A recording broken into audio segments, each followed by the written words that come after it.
মামা তোর একটা কথা জিজ্ঞেস করতে আইছি। কিতা আর কইস না, এই যে গোস্ত খাইতে খাইতে হাগা তো ওইতেই আছে না, আর পেটটা ফুলে রইছে। গ্যাসের ট্যাবলেট খাইছি তাও কাম হয় না। আমি চিন্তা করলাম কি তোর লগে একটু সমাধান পাবো, তোর কাছে কিছু জিজ্ঞেস করলে তুই তো ভালো ভালো সমাধান দাও। কথা তো ঠিক।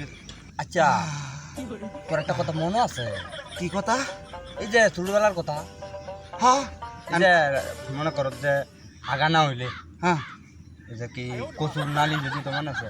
আর সর্বনাশ কি আগা ডাক দি। হ্যাঁ তাইলে এখন মনে আছে? মনে তো আছে। এখন তোর কাছে আইছি সমাধান নিতেন, তুই এটা আমার সমাধান এখন তুই বড় হয়ে গেছ, কচুর নালিতে তোর কাজ হইব না। এখন তোর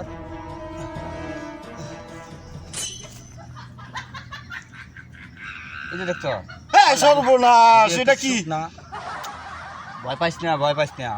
অনেকে আছে ইনজেকশন নিতে ভয় পায়, এটা তো ইনজেকশন না, শুকনা ডাল। হ্যাঁ। যদি একটু হইব হ্যাঁ কিন্তু আগাটা জাগবে সর্বনাশ।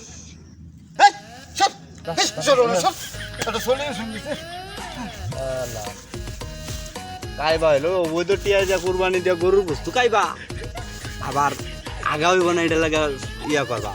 গরিব মানুষের তো বস্তু দিবা না। আল্লাহ করতে আগালে